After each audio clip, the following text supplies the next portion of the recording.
Good morning, afternoon, and evening, guys. You're locked into Conscious Minds TV with myself, D.V.G. And today, my very special guest is my brother Tash. Just to give everyone a bit of intro on how me and Tash connected, Tash is part of a podcast called The Wrong Side of 30. And I'm called as a guest on that show like every couple of weeks. And on that show, we talk about a variety of things. It's not a particular subject. It's like very non-specific, isn't it? What's that? Very non-specific. Yeah, we just talk about current affairs and sometimes deep stuff and sometimes music and whatever really. But I noticed that before and after the shows, me and Tash always kind of went veering off and having our little deep convos about consciousness and about all these kind of things, and we thought this would be a perfect chance for us to kind of talk some more and share our info as well, because it's not just about keeping it to ourselves, it's about sharing it with people, because whether it's right or wrong, we're not saying we know it all, it's just we're putting out ideas for people to look up for themselves at the end of the day. But Tash, when did you start getting into like looking into things like consciousness and how the universe was created? Because with a lot of like my guests or people I talk to, it's always like a particular moment in their life or maybe due to a particular event. How did it, like, what sparked that interest for you? Well, I got to admit, from a young age, being brought up the way we was leads you to a lot of deep thoughts, and a lot of work that I've done as well is I'm interacting with people, but you know, you just always so I used to do dry cleaning, right? And I used to iron, and the table that I'm at, you kind of stand there for hours, and sometimes you're not interacting, you know, just got your head down, so all you got is your thoughts. Yeah. So growing up this way, you know, you kind of wander, your mind wanders a lot. Yeah. You know, and then I got into, like, no surprise to anyone, but I got into drugs, which kind of started expanding my mind thereafter. But the point where I think I sort of really put a pin in it was me and my friends started getting into Neuro-Linguistic Programming, which, if people don't know, it was a study back in the 60s, late 60s, on how the human brain works. It's very psychology based. Yeah. It's basically, it was tipped at as the manual for the brain, you know, and doing certain doing a little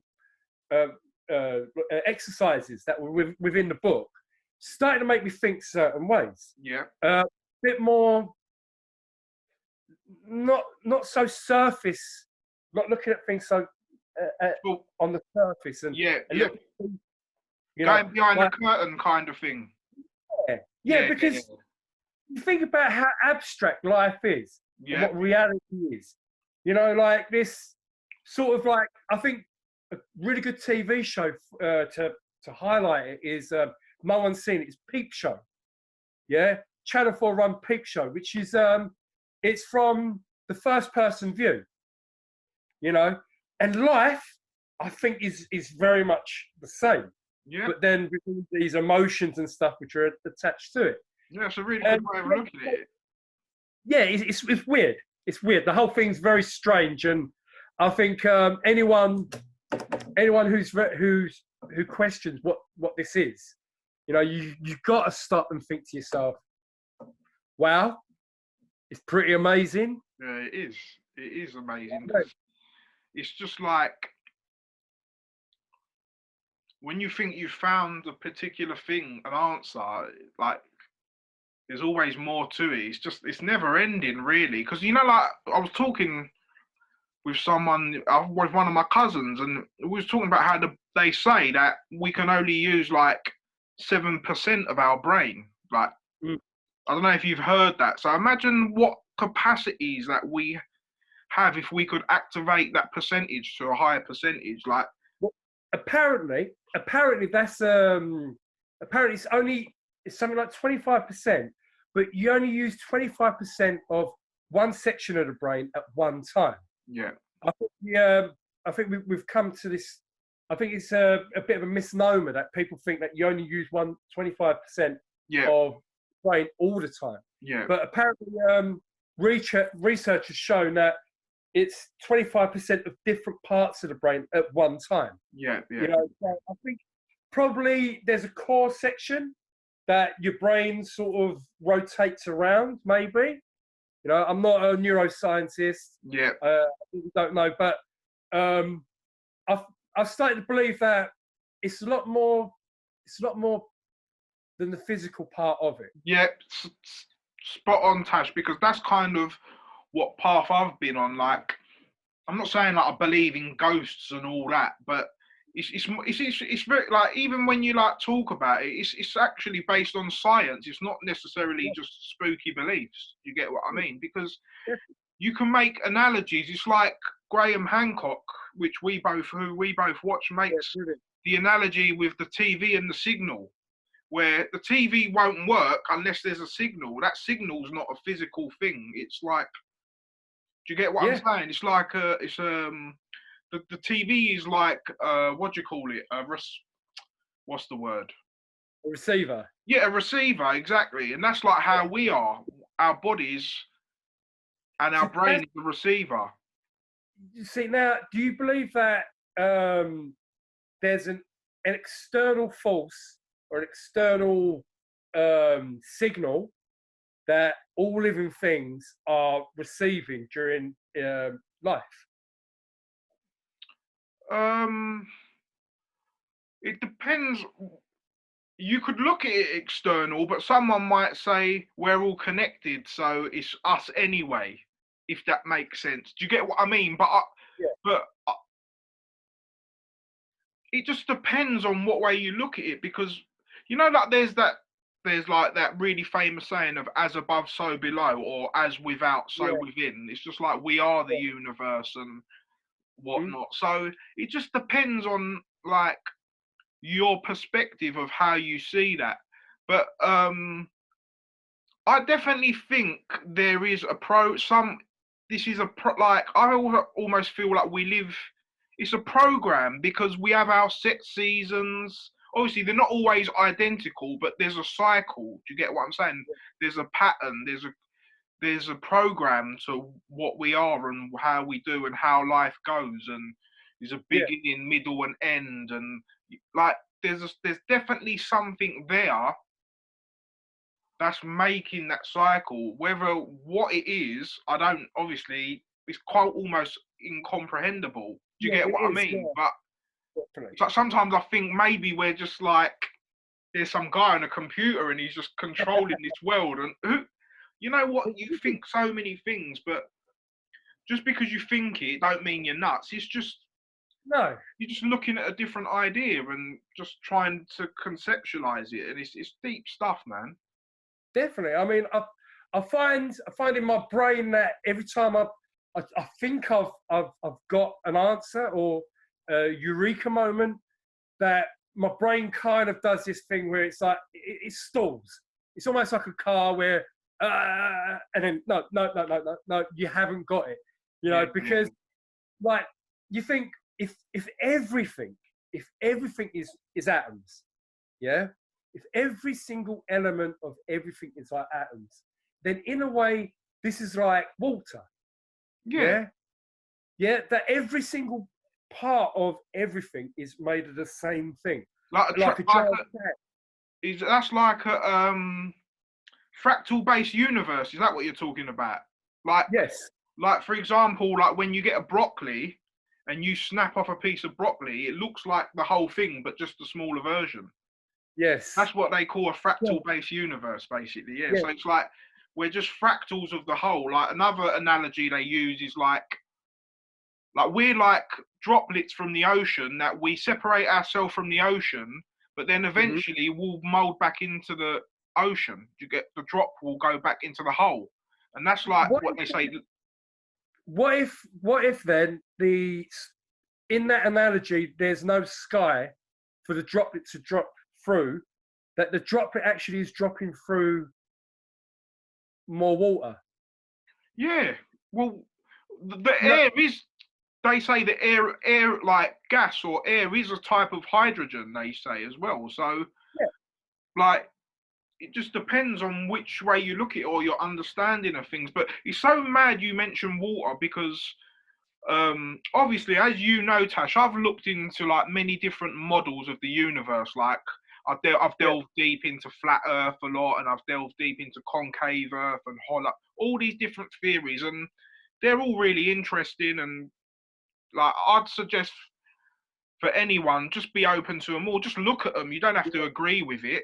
And I've yeah, noticed that water, well, just in life, water is like they say we're made of 70% of water. So is the Earth, and like water has the capacity to like memorize things and stuff. yeah. So like water is like pretty much life. They even say the sun is hydrogen as well, like very hydrogen based. I've heard. Yeah, yeah. It's collapsed. It's collapsed hydrogen, isn't it? Yeah, It's hydrogen being compacted and collapsing, which is creating. yeah, Yeah, so yeah, you're right. yeah. It's so interesting, man. I mean, like Yeah, massive. it's just like with me, like one thing that's helped me understand nature a lot is the study of astrology. But a lot of people see astrology as like a fortune telling thing or like predicting people's future. That is, people do use it for that reason. Yeah, When I say astrology, I'm talking about learning about the seasons and what particular sign correspond, why each sign corresponds with a particular season. When you understand that cycle of, it's just a cycle of nature, basically. yeah. And like when you understand them archetypes, it helps you understand a lot of things more and Yeah. elements and stuff like that. Do you get what I mean? I wanted to ask you this because obviously I'm not very clued up on that part of it. Yeah. But what effect do you think astrology has on spirituality? And I'm not talking perception of spirituality. I'm talking about like spirituality itself, like the spirit, the being. It helps you understand. It's basically it's the mind of the universe. It's because like I said, we go through different seasons and different temperatures and different um like cold and hot and moist and dry, and we go through different elements and different phases. And once you understand them phases, it's just because life imitates life. So once we understand how that cycle works, then it helps you understand your cycle and what you're about and how you work. Yeah, it definitely makes you. It's made me more spiritual anyway. Like, and I mean, you think that there is like the stars and the galaxy do have that effect on consciousness, on living things?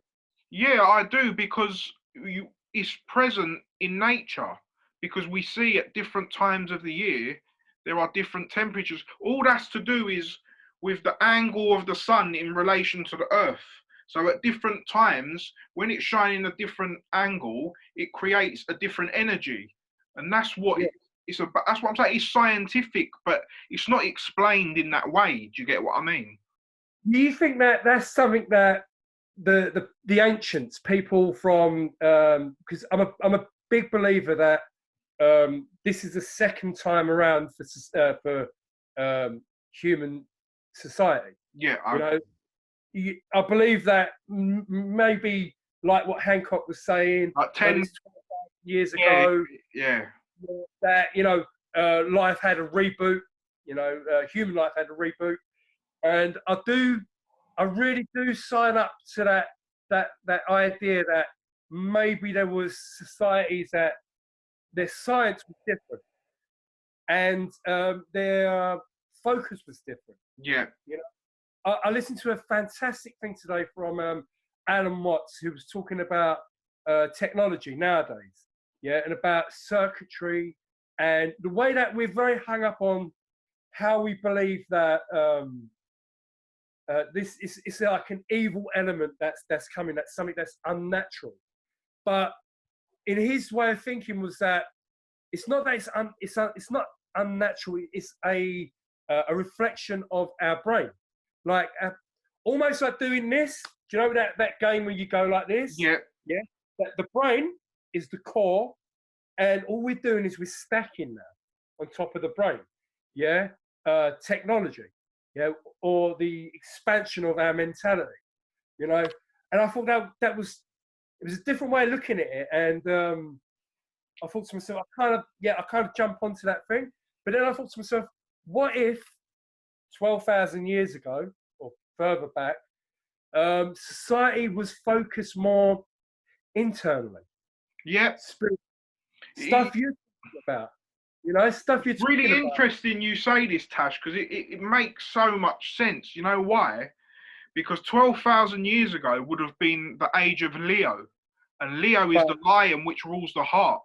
So maybe we were like in astrology, the sign of Leo is each sign rules your part of your body as well, because it's all about anatomy and biology as well. But like Leo, that's sorry, the Sphinx. Yeah. The Sphinx, is it? Yeah, exactly. That's what connected. That's where I'm going with it. Yeah. Yeah. That's why the Sphinx, you see, it has a half man and half lion. Yeah. Well, that's to do with the signs of Leo and Aquarius, and they're totally opposite each other.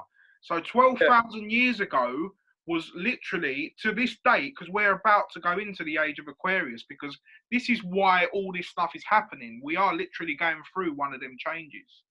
Yeah.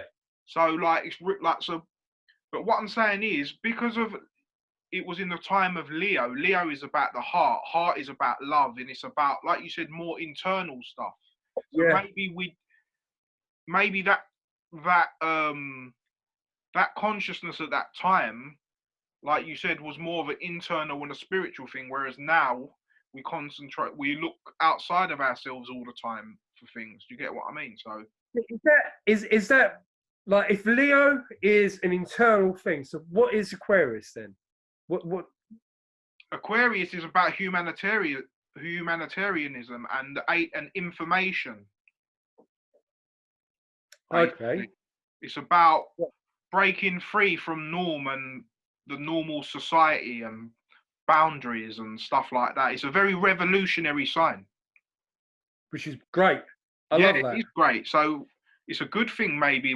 That's what I'm saying. So it just depends on how our knowledge and our understanding of different things, of how we look at what's going on at the moment, whether it's good or bad. I know loads of people saying, oh, this is brilliant, the elites are coming down and we're going to go to a new age and whatnot. Yeah. And others saying, no, they're going to create the new world order. And so, but we just have to wait and see at the end of the day. See, I mean, I remember I was sitting with my friends and we was at a restaurant, and I don't know how this happened, but I seem to attract people that just like to approach me and say things at me. Yeah. And this girl turned around to me and she said, yeah, the New World Order. She goes, oh, all that stuff really freaks me out. She goes like this. And I looked at her and I went, sorry? And she went, the New World Order. She goes, they got control over everything. And da, da, da, da. And it was a conversation that I really wanted to sit her down and say, listen, don't take it as, see, nowadays we have this approach of putting things in a box. Yeah. You know, creating a title out of something, you know, and really forgetting about the substance of what that thing is, you know. I mean, like the Illuminati, which a lot of people like to jump onto, the Illuminati, you know, were part of the craftsmen, you know, were part of the Freemasons. They were craftsmen. They were they were basically illuminated to what things were, what life was. Yeah, you know? that's the name says it. Illuminati. That's the name says it. You know, but people now see it as like an evil organization that basically looks over the world and da da da da. I mean, the whole thing about the New World Order, you know, was things that was spouting out of George Bush's mouth during the time of 9/11. You know, it was just a He's a statement. Yeah, he just kept throwing it in. Yeah. Speech, you know, the New World Order. You know, and people took that, conspiracists took that as a sign of a group, and I think what's happening right now is much more in your face if you look at it. Yeah, the people that are. So I agree with you in the respect that I think we are going through a change, and I don't think we're never going to go back to the way we was, ever. Yeah, unfortunate that we've lost so many people in this process of it happening. But I'm excited and I'm scared at the same time. Yeah, so, bro, you know what you just said? You couldn't have defined it any better. Like it's like one day I'm excited and the next day like I'm thinking shit, what's gonna happen? Like it's that back. It's like it's frightening. Major change that we're talking about. You know, something that's going to impact every single one of us. Yeah. You know, those of us who survive this period of time are going to be facing things maybe a lot worse than what it is right now. Yeah. But then there's going to be, I truly believe, due to friends that I've had in the past and things that I've studied in the past, that we are going to enter a golden era. Yeah. Something that that's going to be exciting, fantastic. You know, things way beyond our comprehension right now. When you I look at my Google feed right on a daily basis, and technologies that are being thrust into the light, like into the back of the limelight, not even into the main arena. Yeah, it's so fantastical that you think to yourself, "Are they making this shit up?" Yeah, it's almost unbelievable. Yeah, I mean, like you're talking about like immortality. You know, they're really pushing to make people live forever. I mean, despite what we're seeing right now, watch TED. Look on stuff on biology. Look at space travel. Look at environmental control. You know, there's so much that you think to yourself. You're frozen, Tash. I don't know if you can still hear me, but I'm sure he's going to come back soon.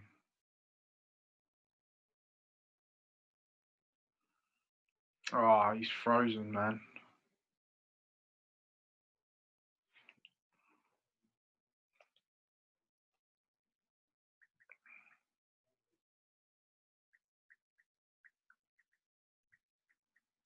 Yep, gotcha. Oh, you're back. You're back. Cool. Yeah.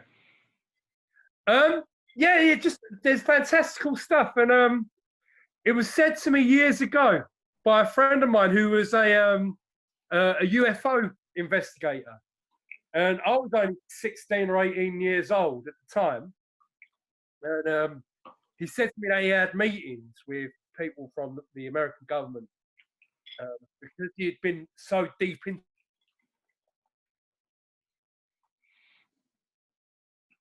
Oh, you're cutting out, Tash. I'm not sure if you can hear me, but yeah, we'll wait a bit. I'm sure you'll be back.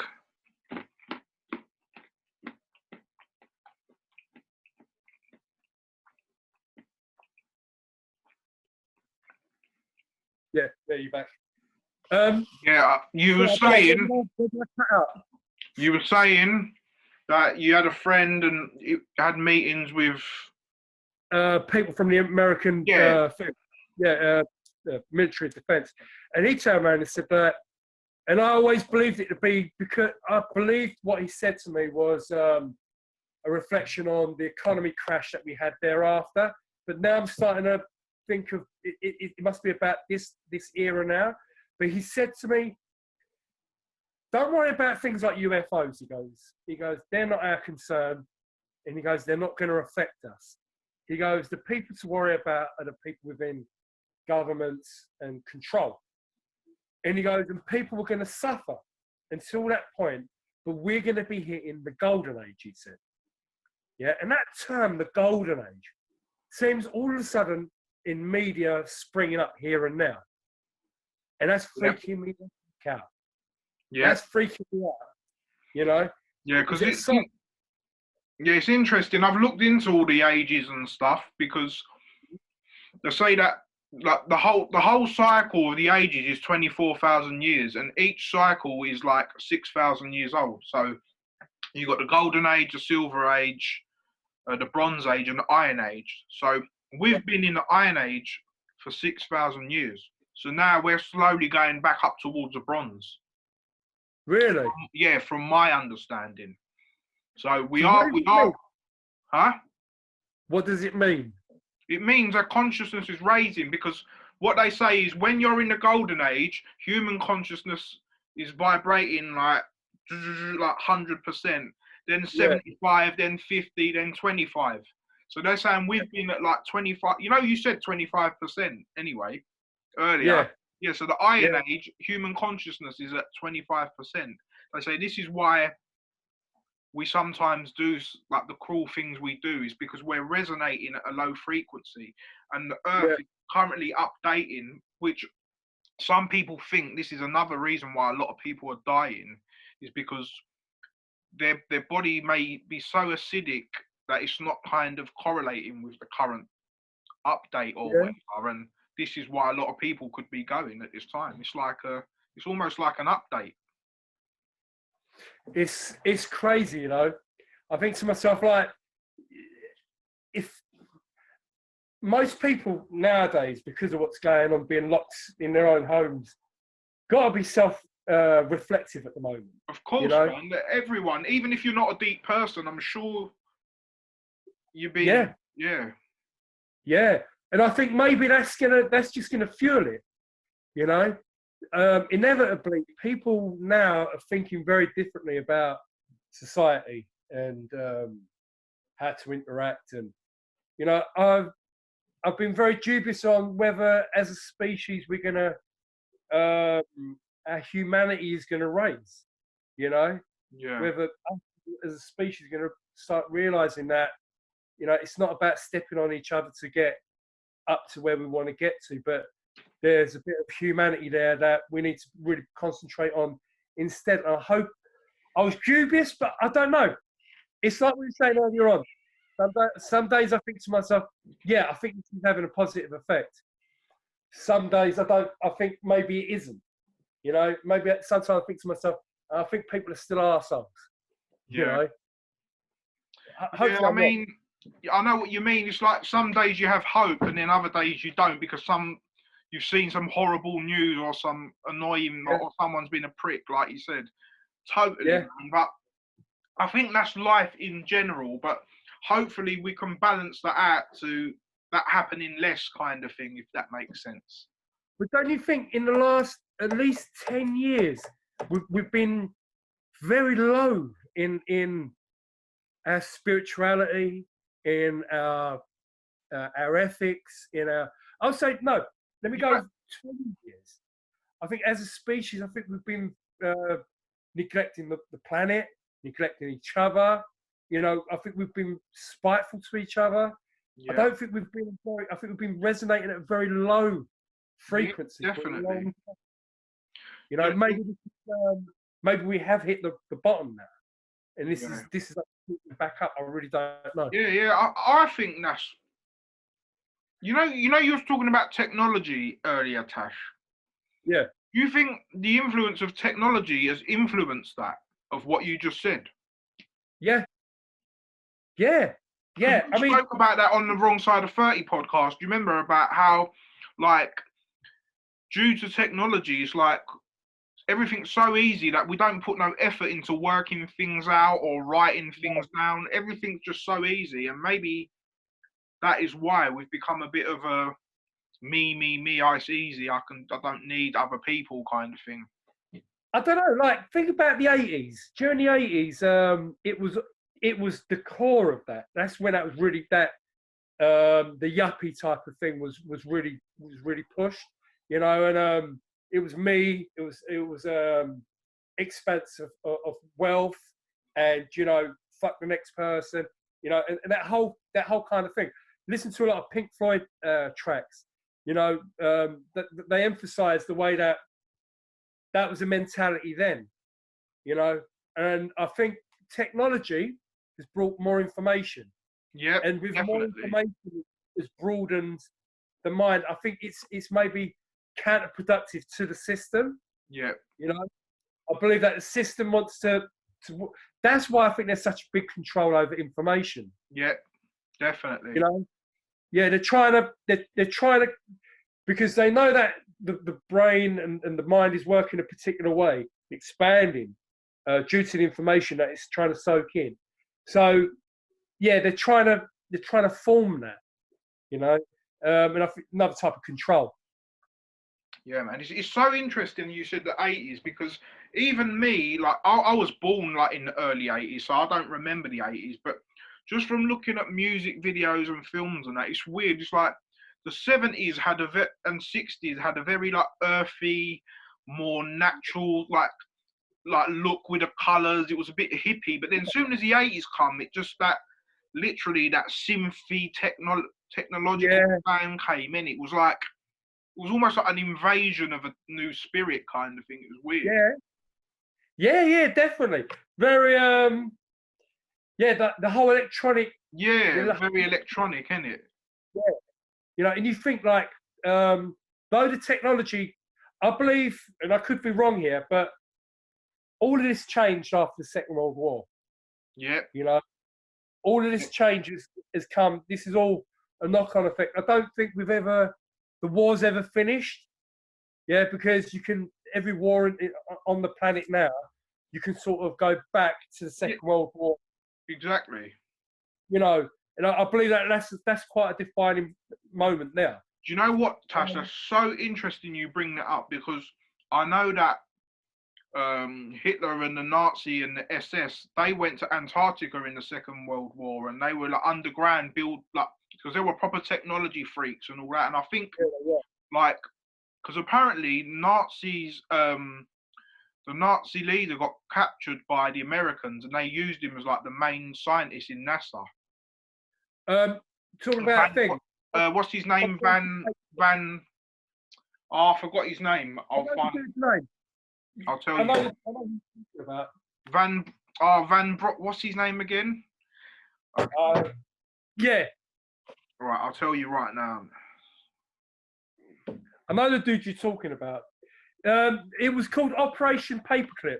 Yeah. Yeah. They took all the Nazi scientists, and they brought them over to America. That's Werner von Braun. That's the one. Werner von Braun. Yeah.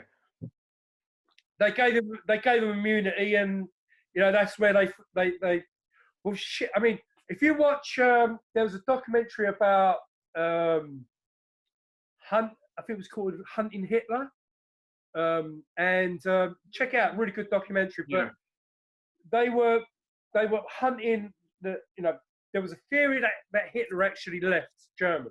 Yeah. And went to Argentina. Yeah. That's funny, because Argentina's quite near Antarctica. Yeah.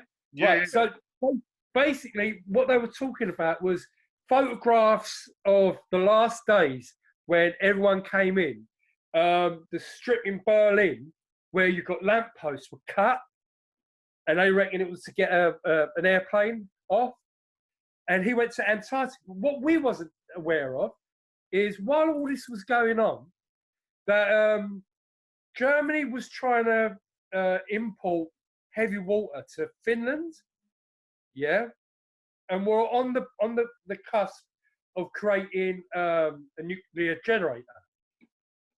Yeah, they had maps of Europe and America, and they were planning to bomb America and Europe with nuclear weapons.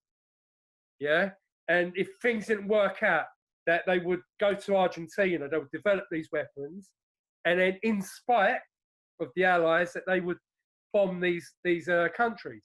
And Churchill basically gave the green thumb to a Finnish attack team, and they bombed this boat which had the heavy water on it, that was going, and they found all this stuff. And we only find out about this stuff obviously years and years later. So yeah, they were very technologically Yeah, advanced. they went to like a lot of the like Eastern countries, to like Tibet and stuff like that, and met in like underground caverns and all that with like their like monks and stuff. Do you know what they found in Tibet? What? Who, the Nazis? Yeah. Do you know they believed that the Tibetans were the original people? Like the Aryans, is that what you're talking about? Yeah, the Tibetans were the Aryans. Yep. I've done some research into all that. I've heard that as well. It's mad. Because Tibet, the Aryans, they say, come from the North Pole. Well, like the top of Tibet is not far from the North Pole, so that's why they say they descended from there and come. Because even like the Indians are known as Aryans as well, like the Hindus and that. Yeah, they're known like to come from that race. Because Aryan, a lot of people think Aryan means white, but it means pure. Yeah, the pure race. That's what Aryan means. Yeah. Well, I mean, it was, I think, desperation really, because they were sent out finding nothing, because he had dumped Christianity out of society. You know, the burning Bibles and all the rest of it, and they wanted to create this new religion, the Aryan religion, and so they needed information. They needed something to back their theory, you know, for it to spread out the way they wanted. And when I saw that whole thing about the Tibetans, I thought, that's clutching straws, isn't it? No, man, there's a lot on that subject, and I know the Tibetans and all them Asian Eastern countries, they've got a lot of deep philosophies, and it ties in with many other, like, believe it or not, when you look at all ancient mythologies of different things, a lot of them are saying the same thing, but just in a slightly different way. About a creation and about, because we spoke off like camera about, like, you was telling me, was it about some Buddhist stuff? About the yoni and the lingam, we spoke. Yeah. Something recently I've started finding out about the little statues. You said they're phallic, things, civilization. Yeah, I mean, like, when you look at symbology in all different, like, because you know, like the swastika was used in so many different cultures. Yeah. Like, it's just the swastika symbolizes a particular constellation going around the North Pole star, basically Polaris, and each section is the 4 different seasons. It's like the cross, basically. It's similar to the cross, but just slightly different. It looks slightly different. See, what happened by flipping it over the way that Hitler did? How did that change the symbolization? I'll tell you what that means. That's so interesting, because it's straight, but Hitler done it to a tilt, didn't he? Yeah. Basically, well, if it's straight, it's static. Hitler was trying to get everyone like on an army on the move. So apparently that's why he tilted it, because it symbolized being on the march, basically. It symbolized movement. Yeah, where does that symbol come from originally? Do you know? I've heard it comes from India. And even ironically enough, if you watch the work of someone called Jordan, you know Jordan Maxwell? Not heard of him, no. Oh, you got to watch his stuff. You'd love it, man. Yeah. He says that even in ancient, like, synagogues and stuff, they had like, symbols of the swastika and stuff like that. Yeah, that's right. Is it part of the Tash, shall I share my screen and we can look at some pictures? Yeah, of course. Yeah, 1 second. Right, let me share my screen. So share. So let's go to Google. Can you see my screen? Yeah. Yeah, I see it. Yeah, cool. So what was the name of the original the Israelites, the Ethiopian, Zimbabwean Israelites? Do you know the Israeli? The Hebrew Israelites you're talking about, the ones in America, like the ones that you see in America nowadays. They're in I think they're in Zimbabwe. There's a Jewish town. There we go. Right. So. Let's see what the origin of it is. Oh, where? Oh no. Let me go back because I think can I go into this? Yeah, yeah. So look, you got Hopi, Christian, Maltese, Tibet, Ceylon, China, Japan, Islamic, Bali, Celt. It's all Celt. yeah. It's all the same symbol, man. Aztec, Jain, Greek, Jewish. Yeah, shit, yeah. So, like I said, it's just. What's that? I wonder how far back it goes. Yeah, yeah. Watch a guy called Jordan Maxwell. I'll send you a link. He's got some really good work on it. Yeah? Yeah, man. Is there anything else? Is there anything you want me to bring up, Tash, while I'm on Google? What was we just talking about? We was talking about the thing, innit? The swastika, and I was talking about that like yoni and lingam thing. I'll show you what I was talking about. Yeah, the lingam thing. I've only recently. Yeah, is it this? Is it like this, Tash? Is it this thing that you saw? Yeah. Yeah. The stone thing. Is that it? Yeah, that's it. Yeah. Yeah, that's like basically that's like the phallic, and the thing here is like the woman's vagina kind of thing, if that makes sense. And they say like like people in the flat Earth community, or like who people see the universe as like, well, the Earth is like the womb, and this is the phallic, and this would be the North Pole, and that would be like really, yeah, but that's just a different view of seeing how the universe. Like a lot of the Indians and the Chinese, before the Christians came over and told them the Earth was a globe, they all had a total different view of the universe, and like. But again, who knows who's right when we come to that subject? But yeah. Oh yeah, I mean, I'm a big fan of Alan Watts. Alan Watts really does destroys the way that Christianity is viewed. Though it doesn't. I mean, he likes Christianity, but he really doesn't like the way that it's interpreted. But there's a guy called Praveen, Praveen Mohan. Yeah. It was through his channel that I learned about the lingam. Yeah. And in Vietnam, there's these riverbeds. Let me see if I can find an image. Do you want me to type it in? Lingam riverbeds. See if it comes up. Lingam riverbeds. Yeah. Yeah. Pretty sure. What did you say? Vietnam. Vietnam, yeah. See if that comes up. Do you see the do you see him? Hold up. I'm just trying to look on my thing as well to see if it's definitely Oh, Vietnam. is this it, Tash? Here. Let's have a look. Which one? Yeah. Where that guy's with that thing, isn't it? Yeah, that's what you were telling me yesterday. I can't. Where's it gone? This one. Go back one. Is this what you were talking about? No. Go back one. All right, back. What down? No, do you know when you was in images? I'll go back to the images. Yeah. Yeah. Okay. Right. Do you know next to that picture, is there a river there? Next to that picture, yeah, there is. Does it look like little squares in the river? Yeah, this one. I think it might be this one. Is it this one? Yeah. Yeah, that's it. These things. Is it these things?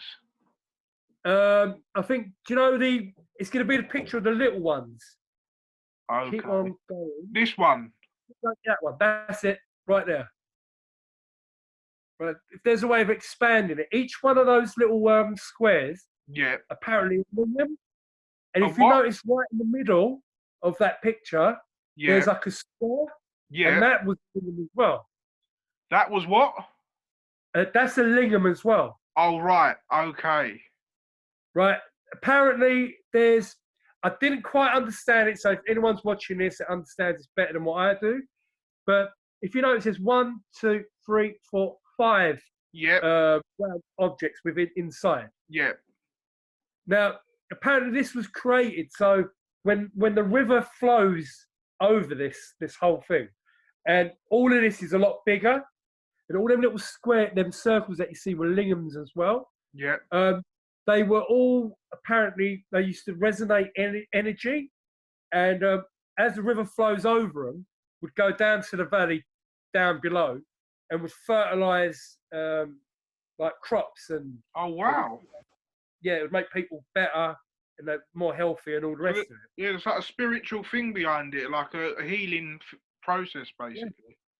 Yeah, Yeah. that's cool, man. Yeah, that's something recently I found out through his channel. Check him out because there's a lot of stuff. Like if you look at, do you know the blocks in Peru? Do you know the walls in Peru that they always they turn around? They can't understand how they've got these blocks sitting so perfectly together. Do you want me to Peru? What are they, pyramids? No, they're just walls. If you type Peru ancient walls and see if it brings it up. Ancient walls, yeah. Peru ancient walls, yeah. Oh, yep. Yeah, right.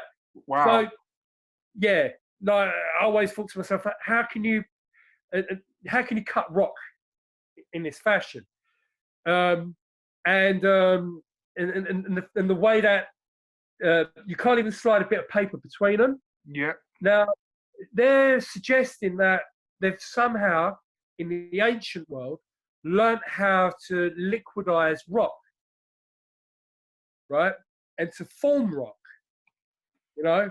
And I've seen things done where they've melted rock down, like in furnaces now, Yeah. and trying to make not structures, but statues and stuff with it. Yeah.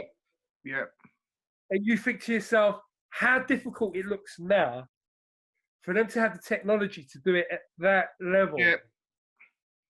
It's mind blowing. It is mind blowing. It makes you think, doesn't it? This is another thing, Tash, which is an interesting subject we can talk about now.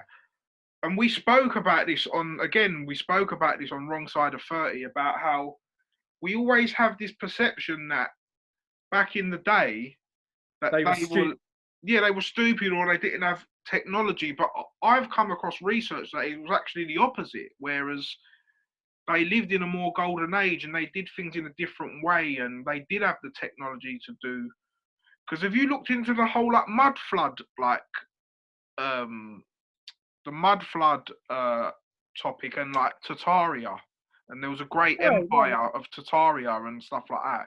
It's something that's really big in the like underground research community, but it's not something I've looked into a lot. But they're saying that basically the elites kind of created a mud flood on Earth, and they destroyed this like there was a really good empire that when Earth was like peaceful and that, and like the elites created a mud flood and flooded the Earth, and they kind of took over Earth, and this is how we get the new system that we're currently living in. Really?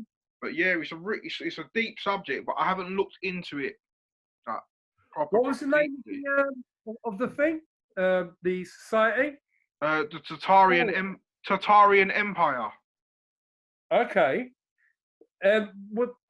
It was based in Russia. This is why they say that, there's this little kind of rift between Russia and America.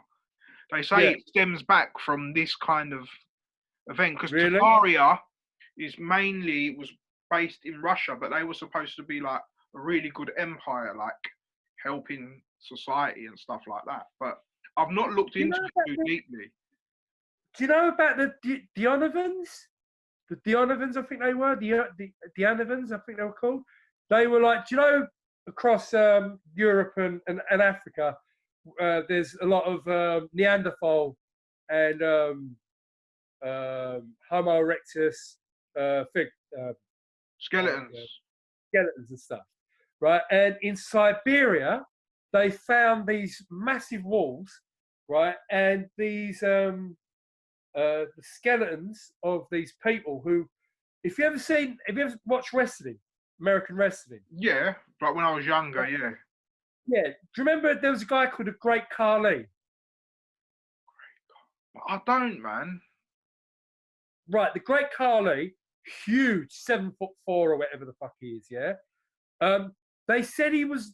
People then, like the males then, were very reminiscent to this guy. Yeah. It was very reminiscent, very tall, and they found things like jade bracelets, yeah, carved perfectly, and Tash, needles. this is crazy because you know what you're actually talking about ties into the Tartaria. It ties into the story. It's crazy, but carry on. Really? I'll add to it. Carry Yeah, on. I mean, I don't know much more about it, but they were finding pins, right, made out of jade, I think, and my date might be a little bit off, but as far as I understood, it was 50,000 years ago. 50,000 years ago. Wow. I mean, we're talking about way before. Well, it kind of throws the whole evolution thing out the window. Yeah. Human evolution, anyway. What's that? It throws human evolution, like the time scale of human evolution, Yeah. throws it out. Definitely. But do you know what's so interesting, Tash? What you mentioned about like there was these more bigger giant, like you kind of leaning towards like a giant and a Nephilim race, but this ties Yeah, in with Tartaria because what they're saying is, you see, like for example, like Buckingham. I'll just use this as an example. You see Buckingham Palace, for example, yeah, right? Like it's on it's on the ground, right? But what they're saying is that there's buildings. What they've discovered is them buildings were actually much bigger, and they've got structure underneath. But because of this mud flood, it's like they've kept a certain part of the building, and but a lot of stuff have been hidden underground. Like like in Istanbul where they've got underground cities and yeah, stuff like that. It's all to do and like the steps and stuff in these old places were really big. So they're thinking, why yeah, were the steps so big if humans were so small? So there's this idea that there were giants and people used to be a bit bigger back in the day. yeah. But I don't know Well, how true again. what is it about Turkey? I mean, they've got Göbekli Yeah, Tepe, yeah? exactly. Yeah. Fuck. I mean, and I only found out recently it's not the only ancient sites. There's loads of them all around Turkey. Yep. Yep. Yeah, I don't know whether it's because it's so central between Europe and Asia. Yeah, it's like literally bang there, isn't it? It's in the middle, man. Yeah, but there's some amazing stuff. Yeah. Have you been to Istanbul, Tash? I haven't. I Right. haven't. I'd love. If you went there, you like even like me. I'm not like a religious person, but even just to go to the mosque and to see the architecture and it's Do you feel literally it? it's mind blowing. You think, how the hell did they build that? Like it's beautiful. Like, and Dude, again, it goes back to like what we were saying about technology back in the day wasn't so primitive as we're led to believe. I truly believe so. Yeah. I truly believe so. I believe a lot of the stuff that you talk about, the numerology, astrology, Yeah. is so very prevalent in ancient societies. Yeah, definitely. Very prevalent. From your Mayans, Incas to right through for ancient Rome. Yeah, Tash, look at this book I got. This is exactly all about that. There you go. Maya Cosmogenesis 2012, yeah. And you I mean, mentioned, look, um, there's do you know what you were saying about structures below? Is it Libya with the Greek columns? the Temple of Jupiter. I think it's Libya, or is it the Temple of Jupiter you're talking about? I think it is, yeah. Because Hancock speaks about that, doesn't he? Yeah. Yeah, He yeah. believes that it's based on top of an ancient site. Yeah, yeah, yeah. Because the rocks are humongous. Exactly. And isn't that near the quarry where they've got the the obelisk in the grounds, which is 1 second. Let me share the screen again. We can have a look at it. yeah. Okay, so temple, because just to make sure that we're talking about the same place. Yeah, definitely.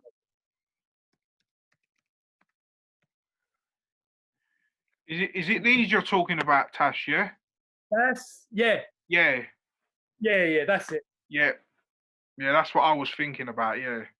Yeah. Apparently, the base. Hancock says apparently the base is not dated the same, or it's not of the same structure. Yeah. That the Greek built on top. Yeah. Did you see the stuff he done when he went diving in Japan to find them undercity? No, I heard him talk about it. Yeah. But I'm really interested to hear what he found. Yeah. I think there's a documentary on it on YouTube. Yeah. Yeah, I think there's a documentary about it on YouTube. Yeah. Yeah. I'll definitely. Wait, have you seen? Have you seen the structures they're now finding in Saudi Arabia in the desert? No. Well, apparently soldiers that have been in them areas before, that have seen them, people that have seen them, have had gagging orders. They're not been allowed to talk about them, right? But now soldiers don't give a shit. They come back and they've been blabbing. But they're fucking amazing. Where's the place where they filmed the last Indiana Jones film? I'm not talking about the stupid Crystal Skull one, the one with Sean Connery, where it's dug out the sort of dug out the side of a mountain. The only Indiana Jones I've seen is the Temple of, was it? Temple of Doom. Yeah, that's the only one I've seen, I think. I've not even seen Really? the other one about the Ark and all that. Yeah. The first one's amazing, man. Yeah. The first one's amazing. But let me try and find it's basically, you'd know the place. It's like a whole city kind of carved out the front out this mountain. Petra. Thank you. That's the place. Yeah, let me let's just get it up for the viewers just so they can see. Yeah, sorry, I'm not 100% on all the names and all the rest of it. Bro, we all do that, innit? Do you get? This is what you're talking about, innit, Tash? Yeah, that's it. We're talking about structures like this. Yeah. In Saudi Arabia. Wow. Yeah, man, it's amazing. It's beautiful. See, I love seeing that, man. I love, even just looking at that. It gives me this. I can't explain the feeling. It's like I think of adventure and excitement, and it reminds you of them films, doesn't it? I suppose, like. Yeah, it does. It does. Before you jump off of that, I want you to have a look at, where is this fucking thing? Mate, I tell you what, I've been bang on this stuff recently. Yeah, try. Right, I'm gonna have to spell this for you. It's model. No, sorry. It's KAIL. KAI. Yeah. L. Yeah. ASA. Yeah. Temple. Oh, Kalissa Temple. Yeah, I've just seen it. Yeah. Oh, this is in India, right? Yep, I've seen this. This is it's like they built it, they carved it from inside. I've seen about this before. It's crazy. It's amazing, isn't it? Look at what we're looking at, mate. This blows my mind. Yeah, this is amazing. Definitely, man. You think like the detail how the hell? Yeah, it's so true, man. I mean, like, if you type down ancient structures in Saudi desert and see what comes up. Ancient structures in Saudi desert. I got Saudi desert. Okay, is this what any of these ones? Yeah. Yeah. Look at these things sitting just randomly in the desert. Yeah.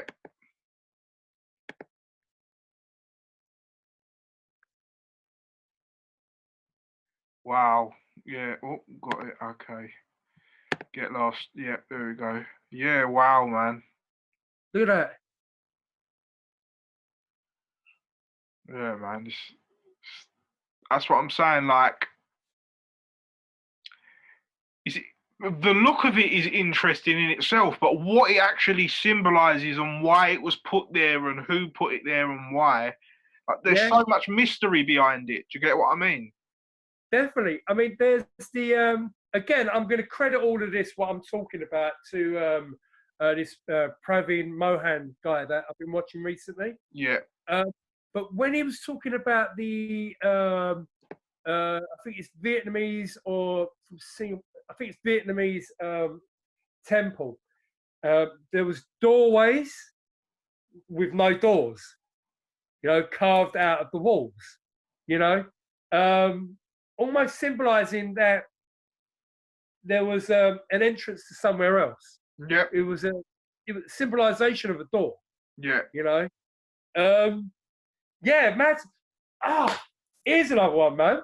Here's another one. This one blew my mind as well. There's a temple in India, I think it is, Yeah. where the trees have actually, for some reason, I don't know why it's doing this, but the trees are growing over the temple. Oh, wow. Right? They're actually growing over the temple, right? Somehow the birds are perching on the highest points. They're carrying the seeds, and the trees are growing over. But when they date the trees, yeah, the tree, like there's not hieroglyphs, but there's imagery on the walls of these temples. Yeah. Right, and they show these trees growing over the temples. Yeah, but the trees are not old enough to be depicted on the temple. Yeah. Yeah. I Like, know what you're saying. so old, right? But these trees ain't as old as what these things are being depicted to be. Yeah. And I saw that, and the look of them are amazing. I'll tell you which one they are. I've got the guy's channel open here. I'm just having a look. See. Do you want me to share the screen again? Yeah, you can do. I just want to find the actual thing that we can send it to. But oh shit, where is it? So what should I type in? You, I think they're Cambodia. Right, do you know them lingams? I know it's called. Oh, I think I know what the place you're talking about is. Is it not Machu Picchu? No, that's in South America. Yeah. Oh, it's got a read. I know the name. Is it in? Did you learn this from Hancock? No, this is this next man that I've been watching. Oh, okay. Because 1 second, let me get my book.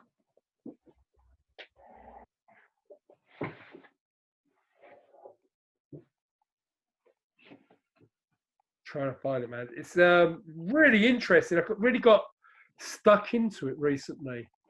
Yeah, His channel's very, very good. I definitely recommend.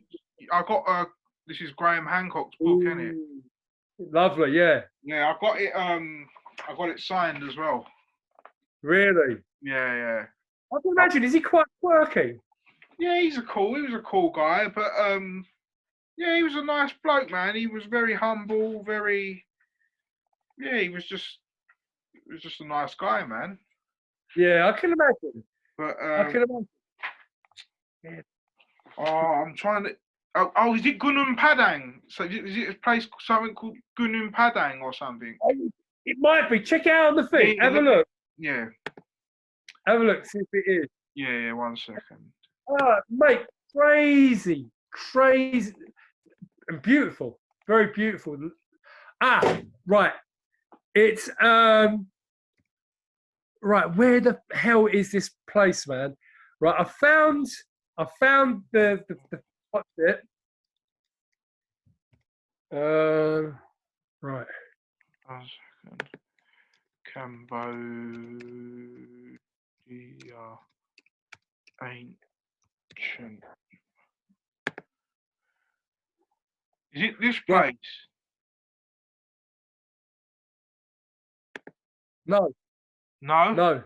It looks similar to. It's called Ta, T-A, Yeah. Pro, P-R-O-H-M. Yeah. I've got it. Yeah, this place. Wow, this place looks sick. See that, though? Wow. Damn, that is. Imagine like shooting a music video or something there. That would be out of this world, man. See the way the trees fucking grow over this place. Yeah, man, that's nuts. I love that, man. Wow. See, I don't know why I love. Like, it's like there's a mysteriousness about it. That's what I love about it. Yeah, man. That's so. Yeah, I'm gonna look into this now. It's brilliant, man. Yeah. Like some of the stuff that he's been looking at, he seems to think that like even like there's an ancient pyramid in Cambodia, Yeah. and do you know what I'm talking about the lingam thing, Yeah. right? Aerially, if you look down at the temple, at the pyramid itself, that it's almost like a large lingam, Yep. you know. Yeah. And that's some like I'm paraphrasing right now, but Yep. that somehow that would emit energy to the people. Yep. You know. So I've heard that's interesting you mentioned that, Tash, because I heard that's what the ancient Egyptians, why the pyramids were built. They were almost like healing centers where they could, the top connected energy for the inside, and they used to go. It was like a healing center. And that's what I've heard. Yeah. Like that's a theory that I've heard about what the pyramids were in ancient Egypt, and that makes sense. So, Weren't they white? They were white, weren't they? They were covered with limestone. what With lime. what originally you mean? Yeah. Who knows, man? There's been different. I've actually got a show on the pyramids, but it's a bit more of a mathematical show about the structure, and it's built on a phi ratio and all that kind of stuff. But yeah, like I remember my friend Eric telling me that the reason why they use limestone is because like because like once all the blocks were together, they all resonated at the same time. They weren't separate blocks because limestone made that. When you put limestone together, it connects and resonates as one thing. Do you get what I mean? I don't want to misquote anyone, but as far as I knew, they were white, and they had a gold top to them. Yeah. Original pyramid. See, the right way of thinking. Yeah. So basically, yeah, that's right. So if you go into your images, type down what the Great Pyramid of Giza looked like, and basically it'll bring you up an image of a white pyramid. Yep. So what the Giza pyramid looked like? Originally looked like. Yeah. I see that. Yeah. See that golden thing at the top? That's like the capstone. That's something they talk about a lot in Freemasonry and stuff like that. Yeah. I see it.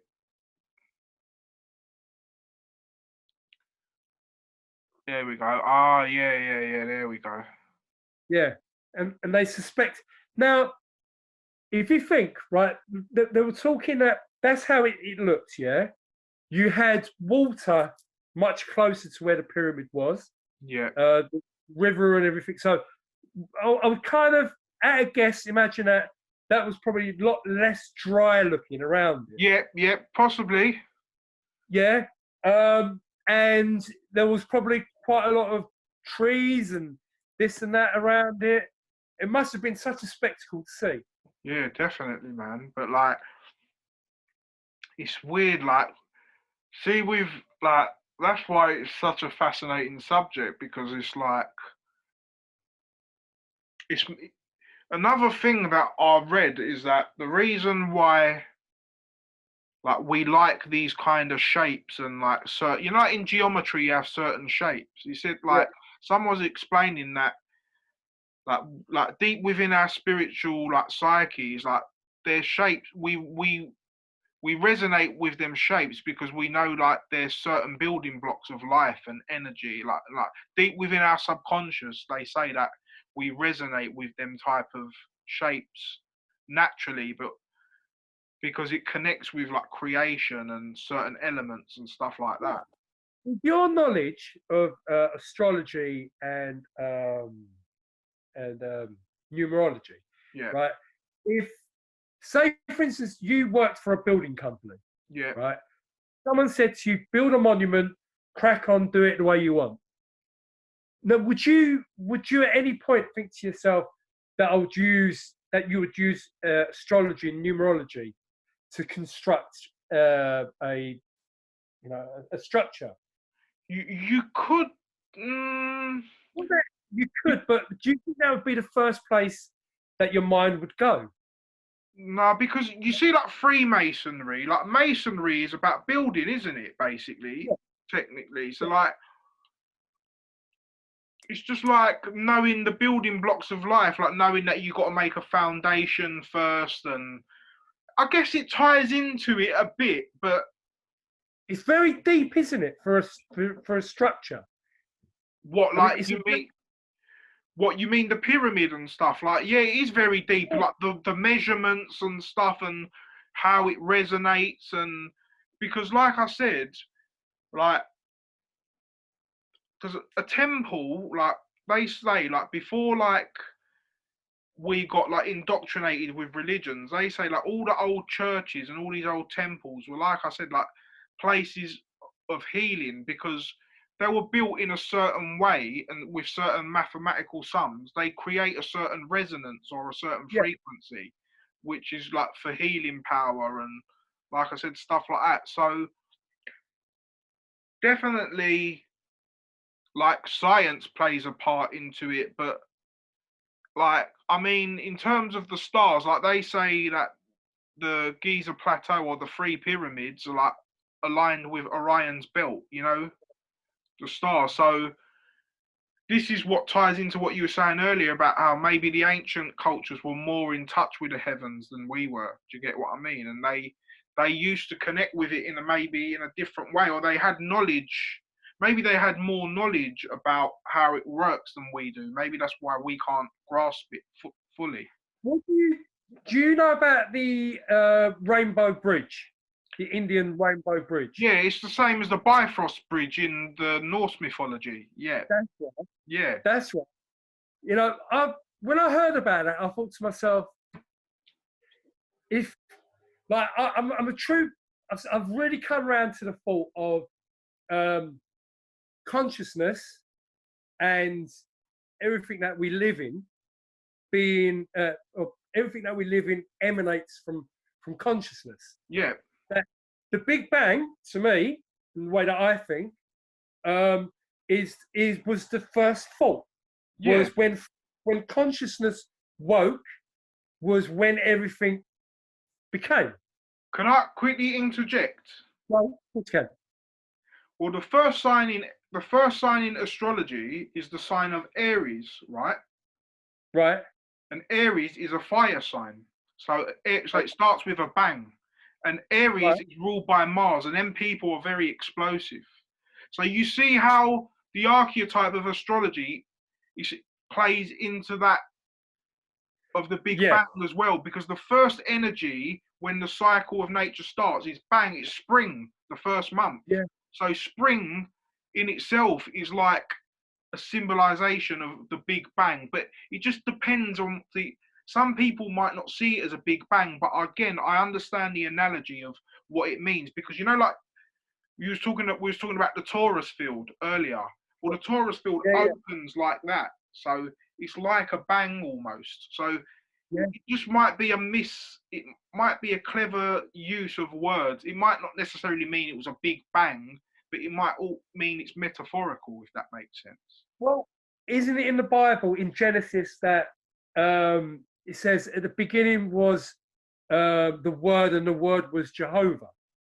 You know, i.e.,